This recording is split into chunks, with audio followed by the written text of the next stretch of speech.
حتى أهل البدع والأهواء، أهل البدع العقائدية وأهل البدع السياسية. أنا أقول بيننا وبينكم السلف، بيننا وبينكم الكتب، كان فيقول البدع بيننا وبينكم. Hadhil ayati wa ghairiha, dan Allah telah mengabarkan di dalam ayat ini dan ayat yang lain, annahu subhanahu ma'a khalqih, Allah subhanahu itu bersama makhluknya, ma'a kaunihi mustawiyan ala arsyih, bersamaan dengan dia itu istiwa di atas arsy-Nya. Wa qarana bainal amrain, Allah Ta'ala menggandengkan atau mengiringkan di antara dua perkara ini, ketinggian zatnya di atas arsy dan kebersamaan pengawasannya terhadap seluruh makhluk. Kama qala subhanahu huwallazi khalaqas samawati wal arda fi sittati ayyamin tsumma stawa 'alal arsy al-ayah. Fa akhbara annahu istawa 'ala arsyih, Allah mengabarkan bahwasanya dia istiwa di atas arsy-Nya.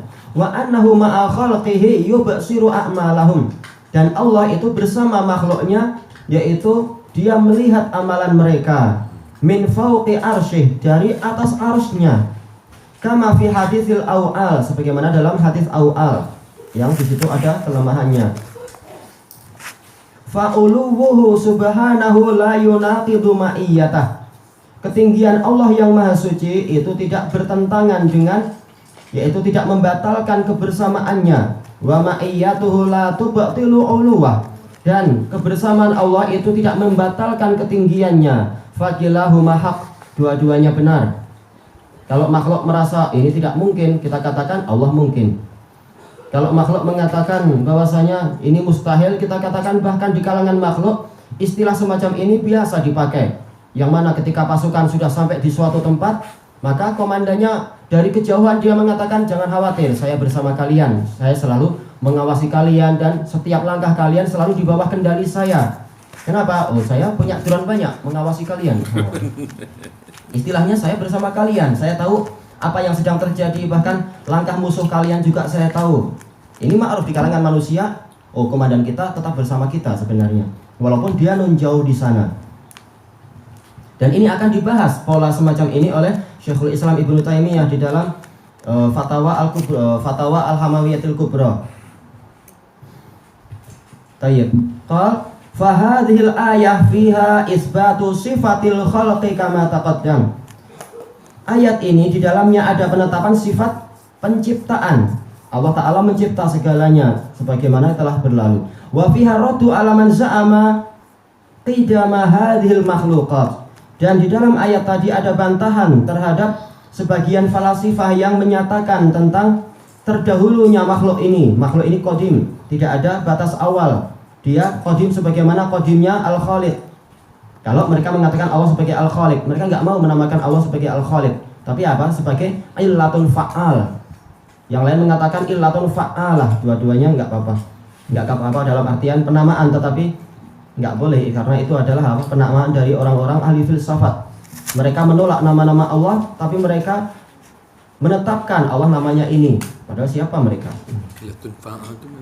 Yaitu adalah sebagai alasan yang sangat aktif di dalam terciptanya segalanya ini. Itu pun mereka saling bertentangan ucapan satu sama lain. Ketika apa? Ketika diteliti apa maksud ini dan apa konsekuensinya, ternyata saling apa? Saling bertentangan kalimat satu sama lain. Intinya mereka meyakini makhluk ini tidak ada batas awal. Sudah ada sejak dulu dan sejak dulunya. Wa annaha lam tazal wa la tazal, dan makhluk itu memang akan senantiasa ada. Tidak ada tidak ada kehancuran, tidak ada batas akhir.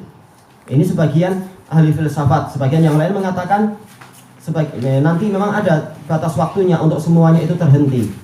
Bahkan yang di dalam surga nanti semuanya, seluruh gerakan akan terhenti, kata dia. Dan seluruh makhluk betul-betul akan diam.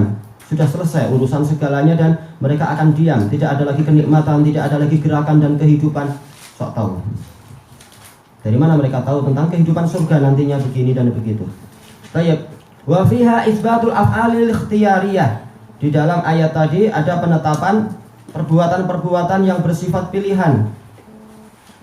Wa fiha anna hadhil makhluqat khuliqat fi sittati ayyam. Di sini ada dalil bahwasanya makhluk-makhluk tadi diciptakan di dalam 6 hari. Wa fiha isbatu al-istiwa, ditetapkannya istiwa. Wa fiha isbatul arsh, ditetapkannya arsh. Arsh memang ada. Wa fiha dalilun ala anna al-istiwa sifatu fi'il. Di situ ada dalil bahwasanya istiwa itu sifat fi'il, bukan sifat dat. Kalau dat senantiasa ada. Sementara sifat fi'il itu terkait dengan kehendak. Sementara ayat tadi terang-terangan menyebutkan bahwasanya sebelum menciptakan langit dan bumi itu Allah Ta'ala tidak istiwa di atas arsy. Hanyalah dia istiwa di atas arsy setelah apa? Menciptakan langit dan bumi. Menunjukkan apa? Ini bukan sifatul dzat tapi sifat fi'liyah. Baik. Qalu wa fiha dalilun ala isbati sifatil ilm. Penetapan tentang sifat ilm. Sebagaimana disebutkan dalam ayat itu, innallaha bikulli syai'in alim. Wa dalilun ala syumulil ilm likulli syai'in minal kulliyat wal juz'iyat. Dan di dalamnya ada dalil tentang menyeluruhnya ilmu Allah, meliputi segala sesuatu, baik yang bersifat global maupun yang bersifat parsial, yang bersifat yaitu global ataupun yang bersifat secara terperinci. Ini bantahan kepada sebagian ahli filsafat yang mengatakan Allah tahu kulliyat tapi tidak tahu juz'iyat. Tahu bahwasanya si fulan itu hidupnya sejak tanggal sekian, matinya nanti tanggal sekian, tapi apa sih yang terjadi di dalamnya dengan perinciannya Allah nggak tahu. Sampai itu terjadi, kata mereka. Ini adalah apa? Menghina ilmunya Allah Ta'ala. Wa fiha isbatu ma'iyyatihi subhanah. Dan di dalamnya ada penetapan ma'iyah Allah yang maha suci li khalqih, Allah bersama makhluknya. Wa annaha la tunaqidu uluwah, dan bahwasanya sifat kebersamaan tadi tidak bertentangan dengan ketinggiannya. Wastiwaihi ala arsyih, tidak bertentangan dengan istiwa Allah di atas arsy. Bal kilahuma haq, bahkan dua-duanya benar. Allah benar pada kalimat pertama, Allah juga benar pada kalimat kedua. Semuanya dari sisi Allah, tidak saling bertentangan, dan tidak ada yang mustahil terhadap apa yang Allah Ta'ala inginkan. Wa fiha isyaratun ila nadbi ila istihdari qurbihi wattila'ih. Dan di dalam ayat tadi ada isyarat, yaitu dorongan untuk kita menghadirkan kedekatan Allah dan pengawasan Allah. Merasa Allah dekat dengan kita, merasa Allah itu selalu mengawasi kita. Kama fil hadits al-ihsan an ta'budallaha ka'annaka tarah, fa illam takun tarahu fa innahu yarak. Yang namanya ihsan adalah engkau beribadah kepada Allah seakan-akan engkau melihatnya. Kalau engkau tidak mampu melihatnya, maka yakinlah bahwasanya Allah Ta'ala itu melihatmu. Apa kaitannya antara merasa melihat atau dilihat dengan ihsan? Ihsan artinya adalah berbuat baik. Ya, ini makna pertama, ihsan artinya adalah berbuat baik. Makna yang kedua adalah al-itqan fil amal, sebagaimana dijelaskan oleh oleh Ar-Raghib Al-Asbahani. Dan dua-duanya memang ini adalah nama ihsan, yaitu istilah ihsan. Sebagaimana tentang kisah Nabi Yusuf, inna naraka minal muhsinin, sesungguhnya kami memandang Anda adalah termasuk dari muhsinin. Bukan sekedar orang berbuat baik, tapi adalah al-mutqinina fil a'mal, orang yang memantapkan amalan mereka. Jadi seperti ini pula, ibadah bukan sekedar menjalankan rukun dan juga syaratnya, bukan hanya itu, tapi dimantapkan dengan apa? Ibadah hati. Merasa Allah itu senantiasa mengawasi kita, merasa Allah itu sangat dekat dengan kita, seakan-akan kita melihatnya dan semacam itu. Inilah keterkaitan antara makna ihsan dengan apa yang ditafsirkan oleh Rasulullah tentang definisi ihsan tadi. Karena terkadang orang hanya paham pertama, tidak paham yang kedua. Ihsan berbuat baik, tapi apa kaitannya dengan merasa diawasi Allah di sini? Itu kembali kepada bukan makna yang pertama, tapi makna kedua, yaitu al-itqan fil amal, memantapkan amalan.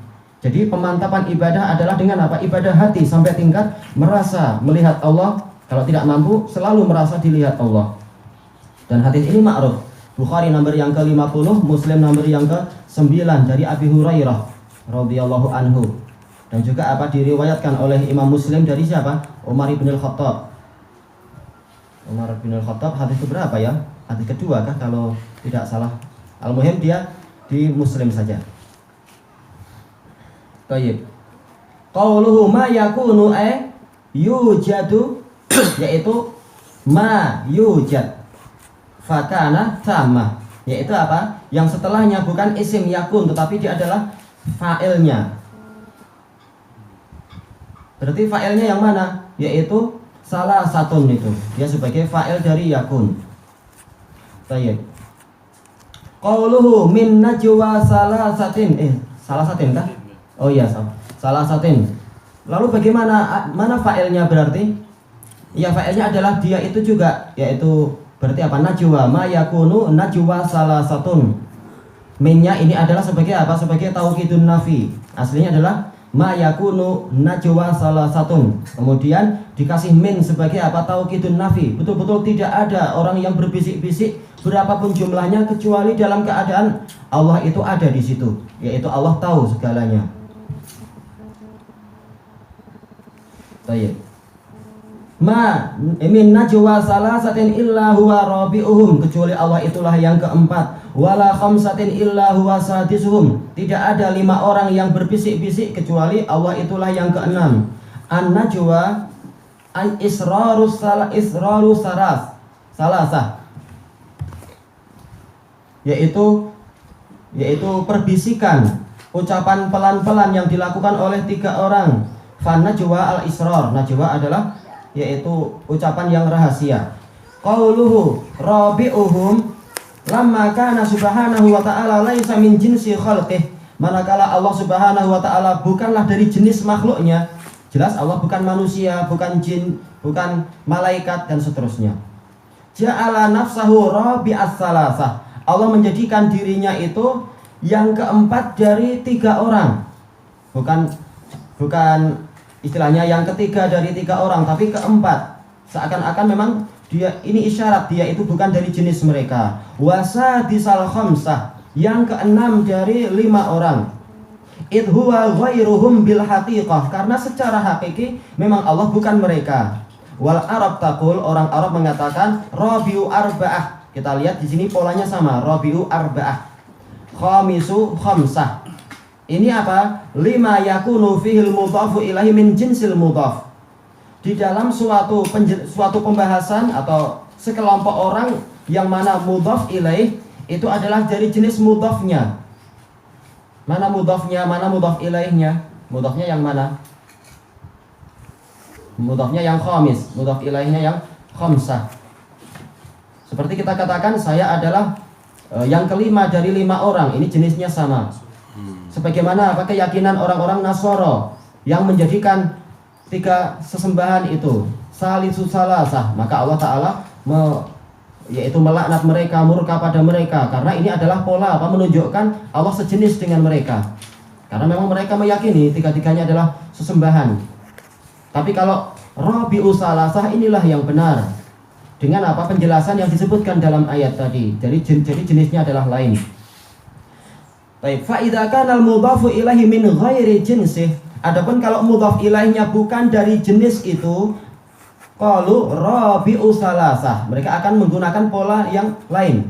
Bukan salisu salasah tapi rabi'u salasah. Sadisu khamsah wa nahwa dzalik. Afadahu Ibnul Qayyim fi Shawa'iq. Ini termasuk yang hilang untuk kalam Ibnul Qayyim dalam Shawa'iq. Sementara kita belum periksa dalam mukhtasarnya. Tapi ini juga kalam Syekhul Islam di dalam Majmu'ul Fatawa kita dapatkan. Tayyib ilahuna wallahu a'lam.